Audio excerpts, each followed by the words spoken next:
السلام علیکم ورحمۃ اللہ وبرکاتہ۔ الحمد للہ رب العالمین وبہ نستعین نبینا محمد وعلی آلہ وصحبہ وسلم اجمعین، اما بعد۔ اعوذ باللہ من الشیطان الرجیم، بسم اللہ الرحمن الرحیم۔ قل ہاتوا برہانکم ان کنتم صادقین۔ جیسا کہ کل کے درس کے اندر اتباع سنت صحابہ کی زندگی میں ہم نے کل کے درس کے اندر اس کے بارے میں وضاحت کی۔ آج کے درس کے اندر شاید یہ 9ویں کلاس ہے ہماری، تو آج کے درس کے اندر 8ویں کلاس ہے۔ تو آج کے درس کے اندر اتباع سنت کیسے کی جائے منہج سلف کی روشنی میں معلوم کرنے کی کوشش کریں گے۔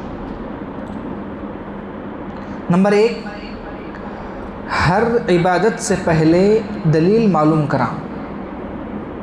ہر عبادت سے پہلے دلیل معلوم کرنا۔ اصل مسلمان کا شعار یہ ہونا چاہیے کہ وہ کیوں کر رہا ہے، اس کی دلیل کیا ہے۔ یہ دلیل مانگنا یہ کسی بزرگ کسی شخص نے نہیں بتایا، بلکہ اللہ رب العالمین نے سورہ بقرہ آیت نمبر 111 کے اندر فرمایا، قل ہاتوا برہانکم ان کنتم صادقین۔ اگر تم سچے ہو تو اپنی دلیل دکھاؤ۔ ایک چیز بحث و مباحثہ کرنے سے کچھ نہیں ہوگا۔ اگر میں کسی چیز کو انجام دے رہا ہوں، بدعت کو بھی میں اگر انجام دے رہا ہوں، تو اس کی دلیل قرآن اور حدیث سے دینا، جب جا کر اس پر عمل کیا جائے گا۔ اگر وہ حدیث بولنے والا کچھ بھی بول رہا ہے کہ 11ویں کا کھانا کھانے سے جو ہے 7 پیڑھی تک بیمار پیدا نہیں ہوں گے، بولنے والا کچھ بھی بولتا ہے، اگر وہ سچا ہے اپنی بات پر، قل ہاتوا برہانکم ان کنتم صادقین، اگر تم سچے ہو تو دلیل پیش کرو۔ منہج سلف کے بارے میں امام اوزاعی رحمہ اللہ فرماتے ہیں کہ صبر کے ساتھ سلف کے طریقے سے لازم پکڑو، اگرچہ لوگ تمہیں چھوڑ دیں۔ ایک شخص عبداللہ ابن مسعود رضی اللہ عنہ سے کہا، لوگ تو ایسا کرتے ہیں۔ آپ نے فرمایا، حق لوگوں کی کثرت سے نہیں بلکہ دلیل سے پہچانا جاتا ہے۔ آج ہماری سب سے بڑی غلط فہمی کہ ہم کیا دیکھتے ہیں کہ جشن عید میلاد بناتے ہیں، بنانے کے بعد اکثر لوگوں کا ذہن مانتا ہے کہ دنیا کے اندر 75% یا 85% لوگ بناتے ہیں۔ اگر ہم لوگوں کی کوانٹٹی کو دیکھیں گے تو یہ منہج سلف نہیں۔ منہج سلف وہ ہے کہ ہر کام کے پیچھے دلیل کو پہچانیں، وہ منہج سلف۔ اتباع سنت وہ ہے کہ لوگوں کی کوالٹی، لوگوں کی تعداد پر دین اسلام قائم نہیں ہے۔ اللہ کے نبی جناب محمد صلی اللہ علیہ وسلم نے فرمایا کہ قیامت کے قریب کچھ لوگ، چند لوگ ہوں گے جو صحیح سیدھے راستے پر ہوں گے۔ اب چند لوگ کون ہیں؟ یہ اہل الحدیث۔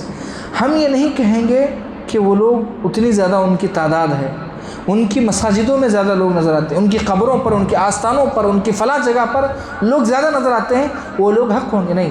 اہل حدیث وہ ہے کہ کم ہے لیکن کوالٹی والے، کوانٹٹی پر اسلام نہیں، کوالٹی پر نربھر ہے۔ تو اس کے بعد پہلا، ہر عبادت سے پہلے دلیل معلوم کرنا۔ دوسرا، سنت چھوٹی سمجھ کر نہ چھوڑیں۔ سنت کوئی بھی ہو، آج بڑی بڑی سنتوں کو ہم نظر انداز کرتے ہیں۔ داڑھی، نکاح، اپنے ٹخنے کو نیچے اپنے پینٹ کو ٹخنے سے نیچے رکھنا، اور جو ہے بہت ساری ایسی سنتیں جس کو ہم چھوٹا سمجھ کر چھوڑ دیتے ہیں۔ اللہ کے نبی جناب محمد رسول اللہ صلی اللہ علیہ وسلم نے فرمایا، من رغب عن سنتی فلیس منی، من رغب عن سنتی فلیس منی، جو میری سنت سے اعراض کرے وہ مجھ سے نہیں ہے۔ صحیح بخاری، صحیح مسلم۔ یعنی کہ آپ دیکھیں کہ جب نکاح قاضی صاحب پڑھاتے ہیں تو کیا کہتے ہیں؟ النکاح من سنتی، یہ نکاح میری سنت ہے۔ ومن رغب عن سنتی فلیس منی، جو یہ نکاح نہ کرے وہ ہم میں سے نہیں ہے۔ یعنی کہ نکاح کرنا حالانکہ فرض نہیں ہے، لیکن فرض کے بعد جو درجہ سنت کا ہوتا ہے اس کے اندر اہم، اللہ کے نبی جناب محمد صلی اللہ علیہ وسلم نے کہا، اگر وہ نکاح نہیں کرتا اپنی زندگی کے اندر وہ مسلمان ہو ہی نہیں سکتا۔ تو ایسی چیزیں کہ بہت سارے لوگ بولتے ہیں ہم داڑھی نہیں رکھتے لیکن پھر بھی مسلمان ہیں۔ نہیں، اگر تم داڑھی اپنے خواہشات کو مقدم رکھ کر نہیں چھوڑ رہے ہو تو آپ مسلمان کہنے کے لائق نہیں۔ کیوں؟ اللہ کے نبی نے فرمایا، وَمَن رَغِبَ عَن سُنَّتِي،